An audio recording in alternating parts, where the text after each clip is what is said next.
Hey guys, welcome back, Previa Podcast. This is Sarah. And Whitney. Okay, so this has been a common theme and we got to talk about it. Yep, let's do it. Good moms have scary thoughts. We do. They're unpleasant. Unpleasant. So let's break this down. Yes. What is another word for a scary thought is an intrusive thought. That's right. What is an intrusive thought? So an intrusive thought, to kind of give just the full detail of it, it is rooted in anxiety. Mm-hmm. And it will initially start out from a place of protection. Right. However, it tends to spiral very, very quickly into some worst case scenario thinking.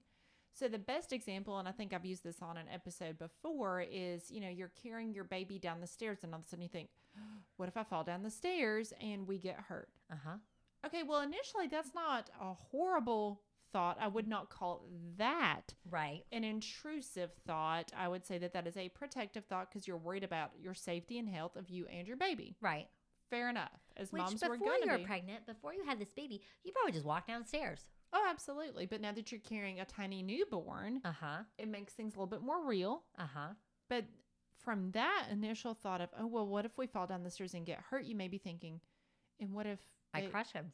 Yeah, what if they hurt their neck or head? What if they end up in ICU? What if I end up in ICU? What if my baby dies because of this? What if I end up getting arrested because it's viewed as like child endangerment or abuse? So very quickly, and I talked fast because that's how our brains perceive it and process it. 0 to zillion. I mean, I came up with all of those in less than 5 seconds. And that's what happens to And moms. that is what happens. And that is where it is considered an intrusive thought, where very quickly we spiral, we go down the rabbit hole, we go from point A to point Z like that. So it happens very quickly. That is the intrusive thought. Those are spiraling worst case scenario thoughts. I remember I used to be holding Will and I'd be like, what if I fall asleep, roll over on him? Yeah. Quickly. Yep.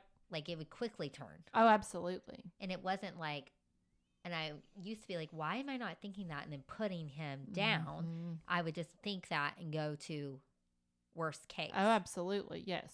Now, doing research for the podcast, there's something that just came out that basically shows almost every single mom has intrusive thoughts. I agree with that wholeheartedly.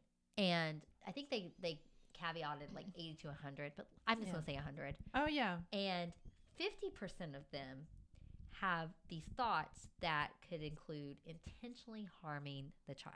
Yep, that's definitely an intrusive thought. Now, no one wants to say that. Oh, no one wants to say, because they're worried about, I had a thought about what if I harmed my baby. Exactly, because, and this is very founded, okay?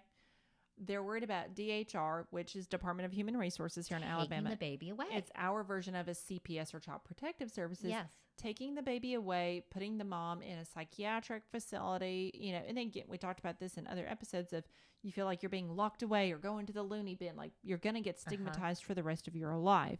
So there's that fear, even though this mom in that moment probably doesn't actually want to follow through on that thought. No. The thought scares her and she's like, oh my God, why am I having these thoughts? What is wrong with me? Yes. I'm a horrible mom because I'm having these thoughts. And no one ever said to me in the baby showers when I was pregnant, when now that you're going to have intrusive thoughts at 2:30 in the morning when your baby doesn't stop crying. Yes. And so now this is the shame because they never heard it. They don't know what it is. Yeah. And they're that scared. makes They're it terrified. worse. And the thing is, they're scared to even say that they're struggling because they don't want their OB to judge them for asking for Zoloft, Prozac, what have you. Or, hey, I need to talk to a therapist. Yeah. Because again, we're still working on breaking the stigma with all of this. But I think the fact alone that we say almost, so let's say 100% have these thoughts. Yeah. Half of them has included intentional self-harm or intentional harm of the child. Yeah. This is not intentional. This Correct. is not saying that these moms want to hurt their kids. Or that they're going to do Research it. actually showed in this study they were not more likely at all to do it. They're terrified. They're terrified. They don't want this. This is not their motive or intention. No. And, I relate it to when I had these thoughts. And they were worse with Will because I was suffering from postpartum depression, anxiety, PTSD from the birth, right? Yep. I still had some with James. Yeah, I believe it. But then I had known what they were, and I told Bill. You had the knowledge. I had the knowledge. Mm-hmm. So I think this is the key to moms. We got to give you this knowledge. Absolutely. That way you know what's happening. We can implement our grounding thoughts. So let's play it through. Okay. Whitney, I'm having an intrusive thought right now. I keep circling with this thought. What if I'm driving with my kids? I see that bridge. What if I drove off the bridge? What if I drove off that? Okay. And then we all died in this. What do I do in that moment? So I want you to take a deep breath in through the nose, out through the mouth. Do that a couple of times. And there's no right or wrong to the amount of that. And then you say, okay, that's an intrusive thought. That has not happened. We are safe. Yes. In this moment, we are safe. In this moment, I have no intentions of driving off of the bridge. That was an intrusive thought. Mm-hmm. So call it for what it is. We're going to call a spade here. Say, oh, I had an intrusive thought. It was scary. Yeah. It scared me. Absolutely. I have no intention or desire to do that. Yeah. So reassure yourself of, okay, my foundation is I don't want to do that. No. You don't. And then it happens. I think as moms, the hormones are on this roller coaster. Oh, yeah. We're sleep deprived. And this happens, I think, majority in that postpartum immediate period. Yeah. The hormone crash. And you're dealing with so much change. Oh, yeah. All at once. It has rocked your world.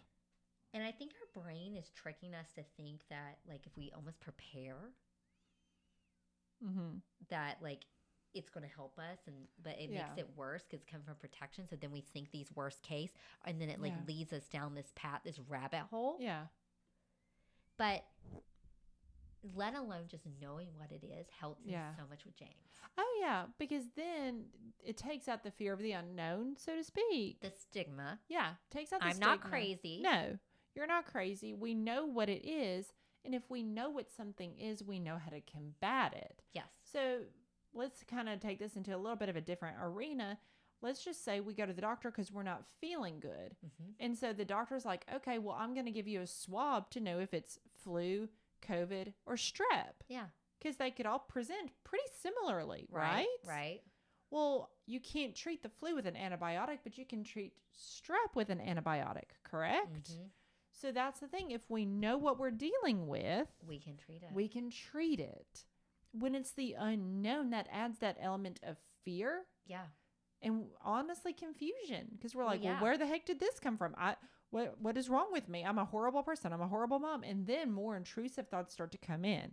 It almost opens the door. Because if you don't name it and let it pass, a thought's a thought, let it pass. Don't have to, like, dwell on it. Exactly. Mm-hmm. But you will dwell on it if you don't know what it is. Because it scares you, and anxiety feeds off of fear. And like, I don't want to think that again. Exactly. Why did I think it in the first place? Mm-hmm. And then do we kind of start to maybe judge ourselves a little bit? 1,000%. And then your friends have never said it. Your mom's never said it to you. Your aunts they never didn't said it to tell you that they did. Exactly. So then you're just like, I have no place to share this. Yep. And it gets worse. It does. It absolutely gets worse. Postpartum anxiety and OCD definitely can take the cake with making it worse. Yes, absolutely. So how do they notice? So say these moms are having these thoughts. How do we know it's like an intrusive thought? We're going to name it. We're going to let it pass. We're going to ground ourselves to that moment, bring us back to reality, and kind of let it pass versus when it's something more that we need to start saying, hey. Well, just realize, too, that intrusive thoughts do kind of sprout from anxiety. Mm-hmm. So, but we also, again, you mentioned that we usually see a lot of intrusive thoughts pretty closely after delivery because of the hormone crash, because of sleep deprivation. So part of it is we need to figure out, is it baby blues? Or is it more than that? So again, going back to the baby blues, you're going to find yourself crying very easily over things that you're like, why in the heck am I crying over this? This is not my norm. But baby blues is going to end at about 2 to 3 weeks postpartum. And it's going to end by itself. Exactly. It kind of self-regulates, so to speak, because that's very hormonally influenced. postpartum depression, anxiety, OCD. All of that is going to be longer term. That being said, it could start as soon as after delivery. Right. It can, but the time frame is how you know the difference between the two. I would also suggest the severity of things. So if you have that thought that pops into, what if I fell down the stairs with my baby? Okay, well, that's not a pleasant thought, but that's not an extreme thought. Okay. And I remember this case from several years ago when I was in grad school, but this mom had thoughts of wanting to throw her baby out the window. And that happened I think within a week of delivery, give or take a little bit, still within the time frame that you would think of baby blues. Right. And she kept thinking, why would I think that? Why would I think that I want to throw my baby out the window? And it was recurrent. So it kept happening. Yes. And it was the same one. And it was harm being inflicted from her to the baby as opposed to an accident. So I would think things like an accident, like falling down the stairs, a car accident, things like that could be more baby blues hormonally influenced. Not saying that they couldn't fall into the postpartum anxiety umbrella, because they can. But if it's that immediate, you automatically have thoughts of, well, I'm just going to throw my baby out the window. Okay, that's a step higher than baby blues. Yeah. So that's when I would start to dig a little deeper to figure out, is it anxiety, depression, OCD, a little bit of everything? Like, what are we really dealing with here? And we need to seek, you need to reach out for help. Absolutely. And that's one of those, yes, reach out to your OB if you feel like a medication is appropriate. Or your therapist. And that's why we say we need to connect you with a therapist in pregnancy. Yeah. And we need to give you tools. We need to give you a safe space. We need to give you that resource on tap that you already have this established. So correct. You're not trying to do the newness of getting started, getting to know someone when you're kind of in the trenches. Yeah, exactly. Because it's going to be harder to feel like you can reach out for help when you are in the trenches. Let alone saying, I know I have Whitney as my therapist. Exactly. Let me call and make this appointment. Exactly. And you would have as a therapist her baseline. Exactly. We know what we're dealing with because, you may not deal with this in the first trimester of your pregnancy, but it might start popping up in the third trimester of you're like, well, what if something happens in delivery? And see, that's a very good thing we need to touch on. I am hearing from our pregnant women. They're having these scary thoughts. Yeah. They are showing signs of anxiety, depression, OCD during pregnancy. And this can happen during pregnancy. It can, absolutely. And I think it's like 50% start in pregnancy. It absolutely can. So with that, I would want to know kind of what trimester are we dealing with here? Because more often than not, when you're in the first trimester, you're going to have anxiety about miscarriage. Yes. And then the second trimester to me was always anatomy scan. Yes. What if something's wrong? What if there's spina bifida or just an abnormality that's found on the scan? And then the third is IUFDs, or to break it down, intrauterine fetal demise, otherwise known as a stillbirth, or traumatic birth. Traumatic birth, or the baby. Stat section, NICU stay, premature delivery, things of that nature. Your rights not being validated during that. Yeah. So with that, let's just take the first trimester, for example. We'll go through it like that. You're worried about having a miscarriage. You know what? Fair enough, because miscarriages do happen, and often they happen in the first trimester. Yeah. So validate yourself that your concern is founded. Right. You're not just pulling it out of the sky. Especially if it's happened to you before. Exactly. Or you know people that it's happened to. Or like me, when you work L&D, you see it all the time, and it doesn't feel as rare as the stats say it is. Right. So with that, validate yourself, validate your concerns, but then kind of use some affirmations and say, okay, while I am concerned about that, in this moment, I'm still pregnant. Yeah. And even though pregnancy / morning sickness is horrible, you can say, you know what? I'm still feeling pretty horrible. This has to be a sign that my hormones are doing something right. Right. I know it doesn't feel pleasant. Don't hear me saying enjoy those sickness, because there's no way to enjoy that. Bring yourself back to reality. Exactly. Ground yourself with those facts. Now, when it comes to second trimester, let's just say you are anxious coming into that anatomy scan. Say, okay, yes, I'm anxious going into the anatomy scan, but however, my OB hasn't given me reason to be stressed. My lab work has been normal up to this point. There's been a heartbeat at every other, Doppler or ultrasound that I've done. I'm going to take my deep breaths and remind myself to come back to this moment. Right. Now, third trimester. That's a whole thing. It is a whole thing. And so, again, your concerns are valid of what if I have a traumatic delivery? And that's because they happen. That's happened twice to me. And yes. Nothing I could have done could prepared. No. So, again, validate your concern. You're not just pulling it out of thin air. And it happens. It happens. And so remind yourself, okay. You will get They through do it. happen. You will get through it. There's not a guarantee that you will have a traumatic delivery. Right. Remind yourself that you're confident in your OB. And if you're not, you may want to go ahead and swap providers. And that's throwing that out there. If you don't feel good about your OB, swap or your provider or your hospital. Or then you may love your OB, you may love labor and delivery, but you're worried about the NICU. That happened to me when I worked at a smaller hospital where the NICU was whatever the base level is. Right. Yeah, and see, that's something I always tell people, and that's just because I've had my experience. Yeah. I don't care about bougie rooms. Yeah. Well, I always had C-section anyway, so it wasn't like I had a choice. You were in the OR anyhow. But I wanted the best NICU for my baby. Correct. I never wanted to be separated. So you may love your OB, you may love labor and delivery, you may love the hospital as a whole. But if that's a concern. If there is maybe an indicator of preterm delivery, maybe you've delivered early in the past, okay? Yeah, or gestational diabetes or correct, IUGR. There is an indication that your baby may have to go to NICU, and let's just say it's a hospital that has a base level NICU, and you're thinking, but is that the amount of care my baby needs? Right. Right. If you speculate that, it may be worth looking into other hospitals to get the NICU level you need. And yes, it is something you can control. And again, founded concerns. 100%. Founded concerns. So validate yourself on that. Absolutely. 100%. And pulling it back to your concern about an IUFD. Maybe you have a history of losing children. Maybe someone in your family has. Maybe you're like me and you worked in L&D and it comes in waves and you've seen the rarest of the rare kind of thing. At that time in third trimester, you should be feeling baby move. The kicks. Yes. Do your fetal kick counts. If you're anything like me, I remember vividly with my first daughter, I had to go in on a Saturday to work because it was just my Saturday to work. Not a big deal. And there was a girl that had an IUFD in the third trimester. Well, here I was, 30 something weeks pregnant, had the belly, had to go find a hoodie to try and cover it up just so for her sake. So of course, when I got done rounding, I thought, have I felt her move?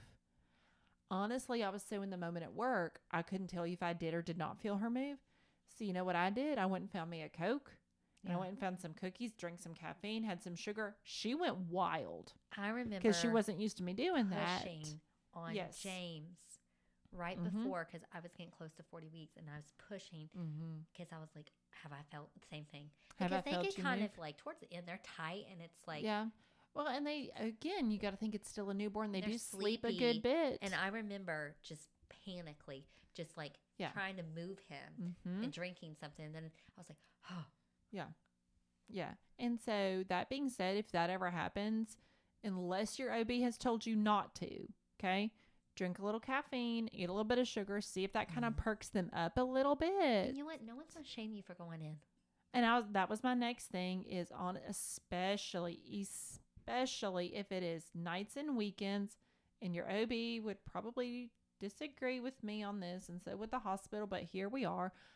I would even bypass calling triage and just go. I just went a couple of times. I would just go, get checked out. No nurse or OB, is ever going to be mad at you for checking to make sure that your baby's moving the appropriate amount. No.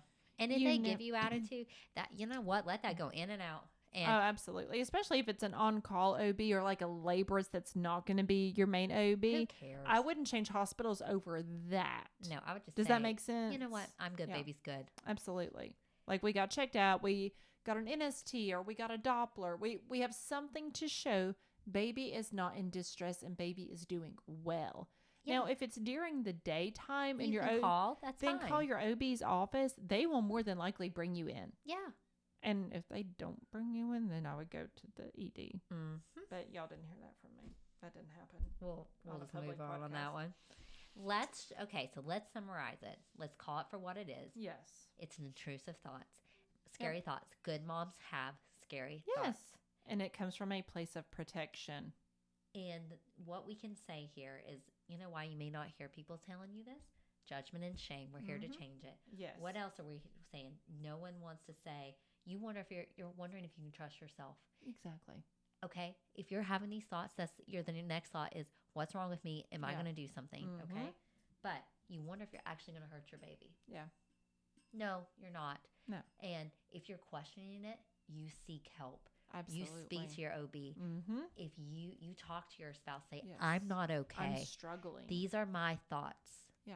And they're scaring me. I don't want them. I don't want them. I have no intention of following through on This them. does not mean I'm a bad mom. Correct. So the more You're doing the responsible thing by reaching out. And guess what? Like we're gonna keep talking about like the taboo, the uncomfortable. Yep. Because if we're not sharing it, we're not doing our job. Exactly. So now you know what it is. That's right. Call a spade a spade. It is what it is. Validate that your concern or that your thought comes from a place of concern and a place of protection. Yes. If it is a thought of you harming the baby, not like an accidental kind of thing, say, okay, but that's not actually something I want. No. And I have no intention and no way of doing that. Right. Right. You know, and if you're sleep deprived, maybe that's when you say, you know what, maybe I need someone to help me. I need some sleep. You reach out. I need rest. I need at least 4 hours of REM sleep. Yes. I need some water. I need food. And have this conversation with your support team in pregnancy. Oh, yeah. Talk about this now. Yes. Have your backups in place. Let's talk now. We say postpartum depression, and sometimes postpartum depression, we use it as an umbrella term. Yes, I agree. So or maternal mental health. Mental health we say it. It's like a runaway train, okay? And moms are on the track, and y'all don't even know to get off. No. Because people ain't even telling you there's a train coming. No. So what are we going to do at Previa? We're going to let you know. We're calling it for what it is. Hey, get off the track. Yeah, run. And we're going to tell you where to go. Exactly. All right. You guys are great moms. Yes, you got this. It can feel scary. That's okay. Scary is not a truth. No. Okay? Intrusive thoughts are not a truth. Okay? Really want to make that as plain as I can. A thought is a thought. Yes. Let it pass. Don't dwell on it. That's right. And determine how frequent you're having this. Agreed. The severity. What level of intensity. And you know what? Ask for help. Yes. Ask. This is something reach out. I can say who's had intrusive thoughts. They resolved. Yes. They are not permanent. This is not your Groundhog Day. No. They are not permanent. It will not be your life. No. We will get you through this. Yes. Y'all have got this, mamas. Till next time.